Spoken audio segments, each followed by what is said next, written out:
Hola. Hola. En este vídeo vamos a mostrar el contexto histórico en el que vivió Anton Chejov, el cual nació en 1960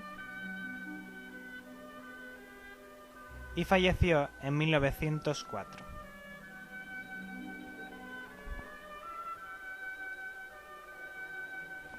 Para empezar, nos remontamos a unos cuantos años antes, más concretamente a 1855, cuando Alejandro II llegó al trono y un movimiento humanitario atacó la servidumbre.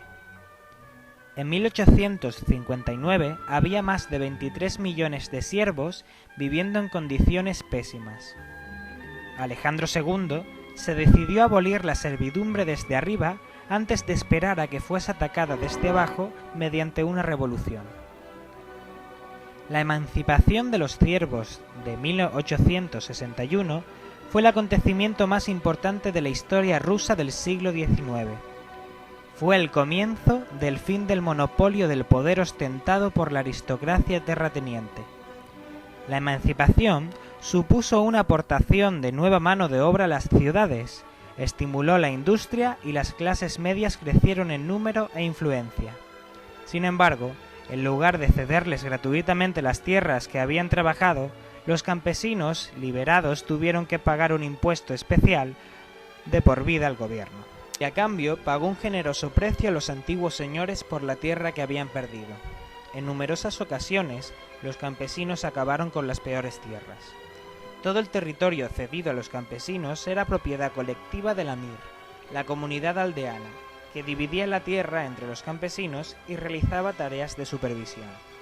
En resumen, aunque la servidumbre fue abolida, como este logro se consiguió en términos desfavorables para los campesinos, no se lograron aplacar los ánimos revolucionarios a pesar de las intenciones de Alejandro II. Podemos señalar como datos interesantes de esta época la invención del motor de gas, la fotografía en color o la cirugía antiséptica.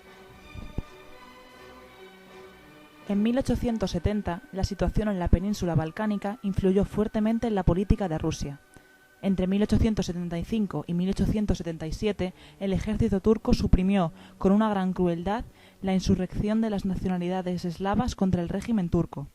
Durante la guerra de 1877-1878, el ejército ruso, junto a los patriotas búlgaros, rumanos, serbios, venció a los turcos y llegó casi a Estambul. Turquía concluyó un tratado de paz sobre la base de las condiciones rusas. Sin embargo, Inglaterra adoptó una posición antirrusa y las condiciones del tratado de paz fueron cambiadas, reduciendo las ventajas de Rusia y sus aliados eslavos. Los fracasos de la política exterior de Rusia aumentaron la tensión de la sociedad rusa. Durante estos años salieron a la luz inventos importantes como la dinamita, la máquina de escribir, el frigorífico, el teléfono o la bombilla. Durante algún tiempo, muchos liberales rusos se encontraron insatisfechos y comenzaron a cuestionar los viejos valores, abanderaron la independencia del individuo y escandalizaron a la clase dirigente rusa. Primero, intentaron atraer a la aristocracia a la causa reformista. Tras fracasar, volvieron su mirada a los campesinos. Su campaña, Dirigíos al pueblo, acabó siendo conocida como el movimiento Narodnik. Cuando este movimiento ganó en la fuerza, el gobierno actuó rápidamente en su supresión. En respuesta a la creciente reacción gubernamental, un ala radical de los Narodniks propugnó un movimiento conocido como nihilista y ejerció el terrorismo. Una tras otra, personalidades importantes del régimen fueron asesinadas a disparos o mediante bombas. Finalmente, después de muchos intentos, Alejandro II fue asesinado en 1881, el mismo año en el que Anton Chejov escribía su primera obra, Platonov. En 1881, Alejandro III llega al poder. Bajo su reinado concluyó la unión con la Francia republicana. La industria rusa recibe créditos grandes de los bancos franceses, el desarrollo del capitalismo aumenta. El proletariado se convierte en el grupo predominante de la economía rusa y lleva al empobrecimiento de las partes importantes del campesinado. En 1894, Alejandro III muere y es sustituido por su hijo, Nicolás II.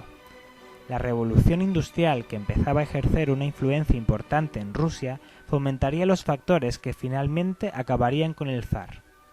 Los revolucionarios socialistas integraron en su doctrina la tradición Narodki y exigieron la distribución de la tierra entre los que la trabajasen, los campesinos. Otro grupo radical era el de los socialdemócratas, representantes del marxismo en Rusia. Ganando cada vez más apoyo por parte de los intelectuales y de la clase obrera urbana, propugnaban una revolución social, económica y política. Durante estos años, Anton Chejov escribió obras como Ivanov, El aniversario, Petición de mano, La boda, La gaviota, en 1899 Tío Vania y en 1901 Tres hermanas. En lo referente al teatro, la frontera de los siglos XIX y XX se considera el periodo del florecimiento del teatro en Rusia. Este fue un momento crítico para todo el teatro mundial, marcado por la aparición de una nueva profesión, el director. La época se caracterizó por un auge sin precedentes de todo el arte ruso, un fenómeno que más tarde sería llamado el siglo de plata.